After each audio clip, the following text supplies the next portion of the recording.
Hi guys, so while I was away, I am told that Jack Bamboo's Bamboo wasn't doing a very good job, so he resorted to a knife and unalived his wife, Sheila. So Sheila is dead, and the internet is exploding like, why are men killing women, toxic marriage, whatever it is. So, Majapeng, and this is rewired me. So, first things first, I think that Sheila courted her own death. I think, and I mean it literally, like the only thing we are assured of after getting into this life is eventually exiting this life. So we can choose whichever way we want to get out. Like, you want to get out with a bang like Chira, or you just want to chicken out. Like, people don't even know how you ended up in your grave or something like that. So why do I think Sheila courted her own death? Believe me, there is that one thing in each and every one of us that we know that if we continue doing, that it will kill us. If we live long enough doing that particular thing, it will kill us. For a very long time, for me, it was the dysfunction of alcoholism and drug addiction. I knew for sure. Deep down, I knew I would crash a car and die. Deep down, I knew I would get an overdose. Deep down, I knew that I would mess up a very bad guy somewhere in a bar and I would be stabbed to death. Just deep down, I knew if I stayed long enough in that dysfunction that I will actually get killed. And believe me, I don't believe in people killing other people. But I mean, the truth is that there are people who will always kill other people. Even if I join you guys in rallying for men should not be killing women or what, right now there is a man thinking of killing a woman, and the greatest responsibility of keeping anybody alive does not lie with that man thinking of killing the other woman. It lies with the woman who is being killed. So why do I think Sheila actually courted her own death? It's because we have the ability to stop that one thing that we keep doing, that we know if we do long enough will kill us. You are your own personal greatest responsibility. And it could be that you continue to stay in a toxic marriage because there are some urges that are satisfied by the other party that you cannot satisfy yourself, or that you cannot live without. It could be monetary, it could be protection, it could be anything, you name it. But that particular thing, you are so addicted to it that you continue staying in that toxic space. You are your own responsibility. Eventually, Jack is also his own personal responsibility. Like, this advice is double-pronged, like it goes both ways. You see, Sheila courted his own death. Jack Bamboo, if he eventually gets a death sentence, he courted his own death. Either one of them knows that thing that they kept doing in that marriage that both of them knew would kill one of them. And for Sheila, ilikuwa umalaya. It's out there. I mean, that's the one thing she was in control of. If she could not walk out of that marriage, if she wanted that marriage to work, she had to sacrifice one thing. Lazima ange sacrifice umalaya. Because that was something he was in control over. She was not in control over what Jack thinks. If Jack was thinking of killing Sheila, Sheila wasn't in fucking control of that.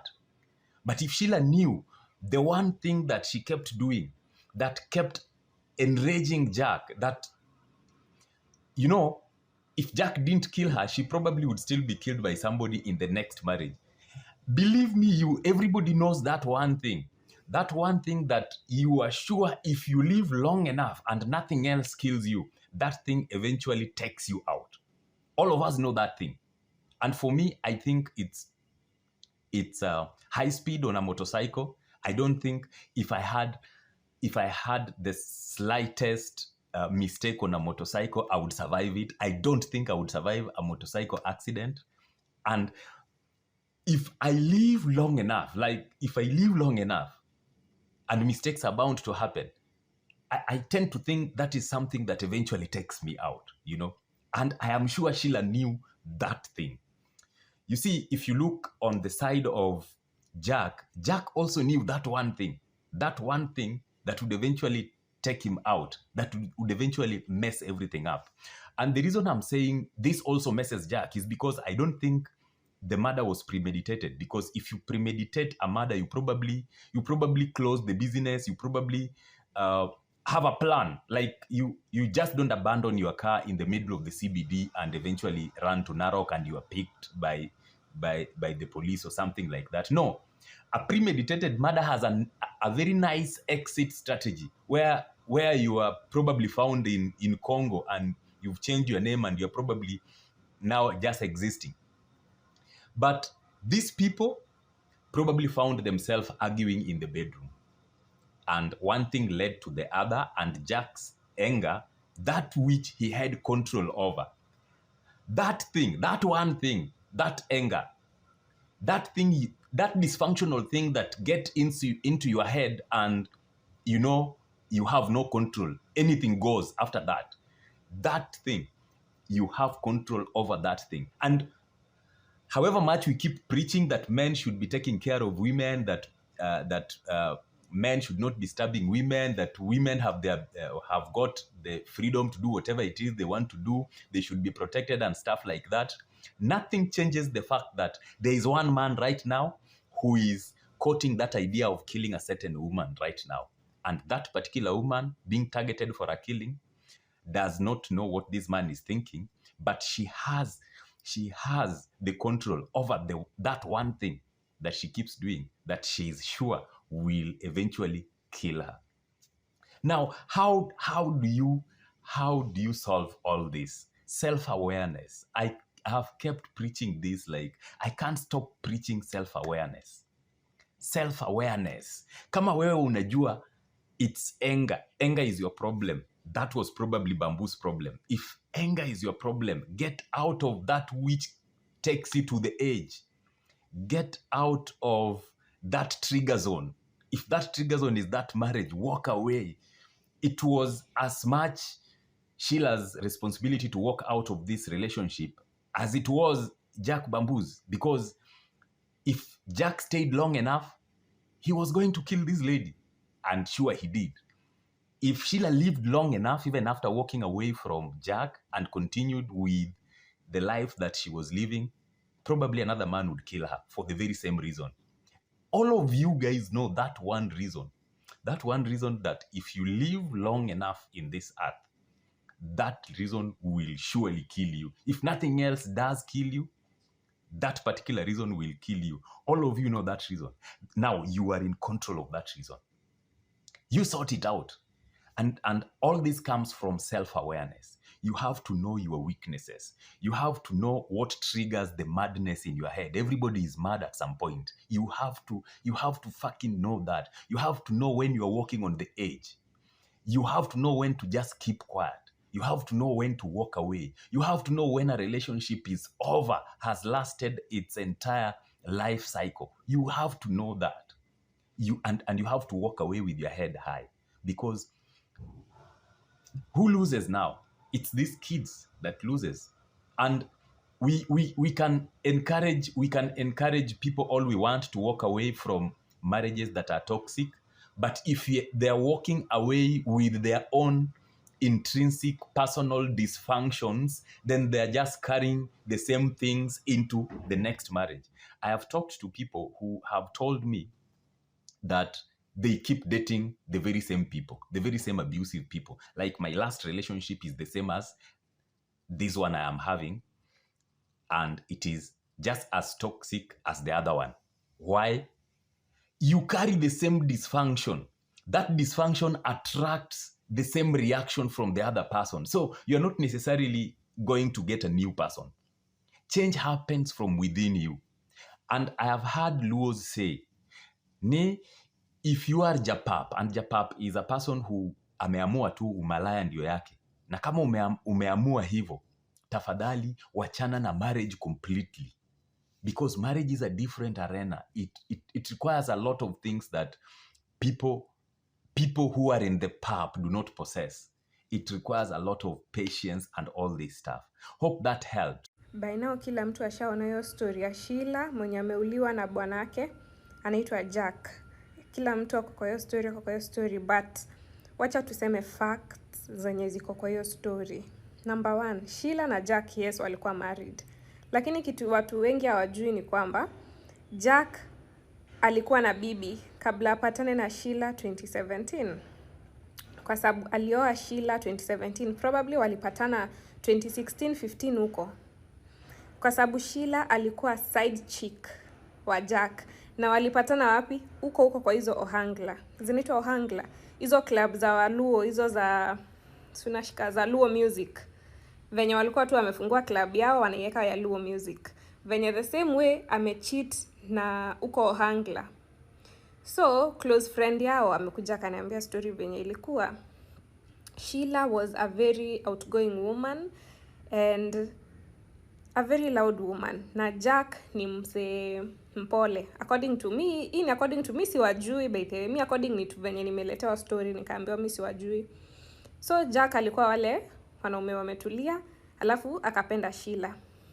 Ikabidi ameacha wife yake na watoi wake. Sasa the first wife, kwa sababu Sheila ni wale mademu akikuwa hata side chick atasumbua. So it was either achane na Sheila ama achane na wife yake. Akachagua kuacha wife yake wa kwanza, akaendea Sheila. And wakaanza kudate, akamuoa, wakapata watoto. Lakini Sheila akaanza kukua she's cheating, ana cheat. And Jack alikuwa anajua. So Jack alikuwa open up kwa male friends wake akiwaambia huyu mwanamke ananisumbua. So the male friends wanamwambia usikufe juu ya mwanamke, kama anakusumbua just muache. So inasemekana according to the friend venye ananiambia hiyo siku Jack alienda home akapata Sheila, like akamuapproach akamuuliza are you sleeping with one of my friends, because alikuwa ameambiwa story like wife yako ni kama analala na rafiki yako fulani. So Sheila alikuwa mlevi, akakimbilia kitchen. Sheila according to akakimbilia kitchen akachukua kisu, but sasa the man alikuwa ashachoka, like alikuwa devastated enough, so akafight. Na unajua tu wanaume wako na nguvu, akachukua kisu and akamkata, na hivyo ndio wife akakufa. So like after hiyo ndio boy akarealize what the fuck nimedu, but ilikuwa too late.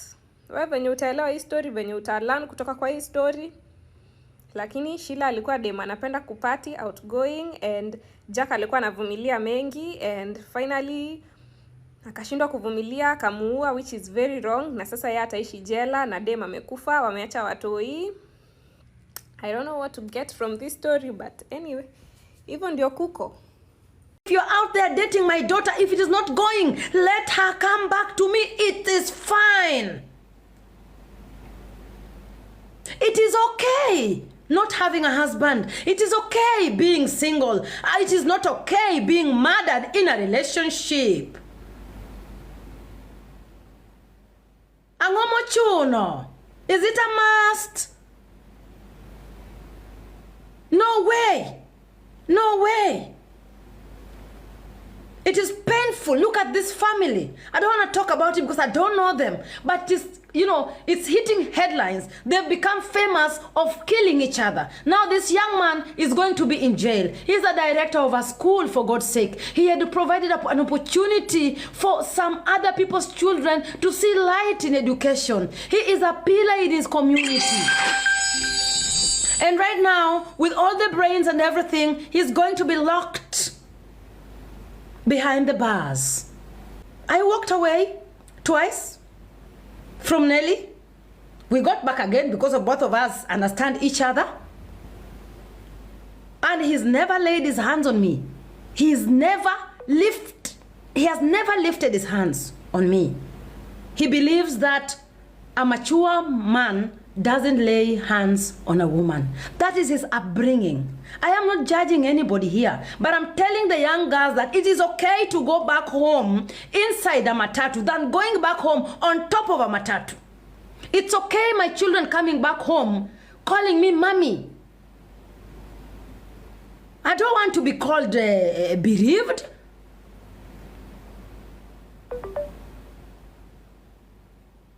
I don't want to create a scenario for politicians to come and do their mess like whatever happened in Migori. That one is also another thing that is completely a mess. And I think politicians should be barred from going to funerals.